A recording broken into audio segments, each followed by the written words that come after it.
I'll copy the background image to another layer, go to the filters and find the Smart Blur in the Blur submenu. I'll set it to the medium quality and the overlay edge mode. The radius will be something about 28 and the threshold 2.1. It actually took me some time when I was experimenting with the headband, but really this is not as hard as setting the dust and scratches or even the surface blur filters. It's pretty intuitive, but it takes quite some time for the filter to work, so have some patience. When it's finished, you can see these tiny white strands that taint the background. I'll get rid of them by using the median filter twice, radius 1 each time. Then I'll use the dust and scratches filter as well, radius 2, threshold 12. One time is not enough, so I will use it 3 times, each time removing more residue from the background. It's not equal to using it with the settings that are 3 times stronger. Doing it step by step is actually better. Now it's time to turn the image black and white. I'll use the levels to turn the background black.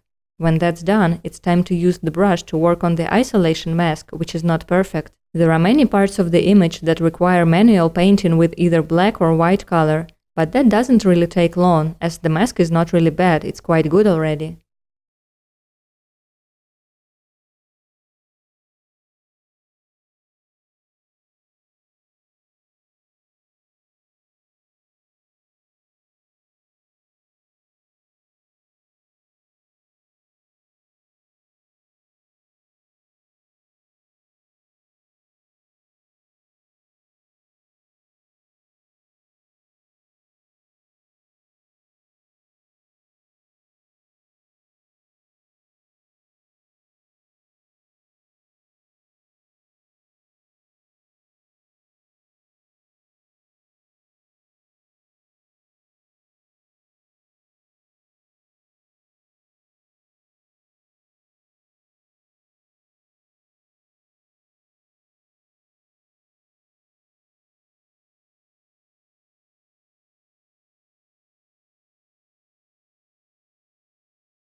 Now I'm satisfied with it, so I'll invert the image and do the same blend if trick just like before.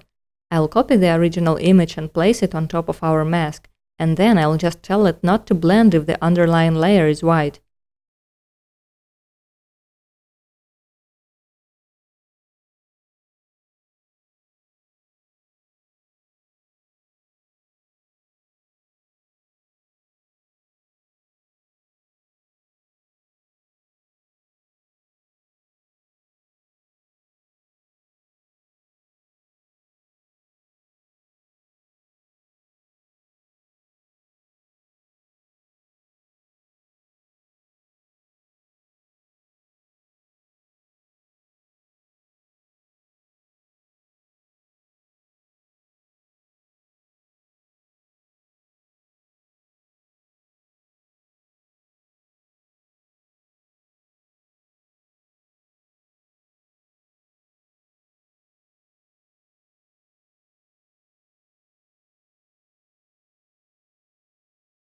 That's it, the headband is now isolated.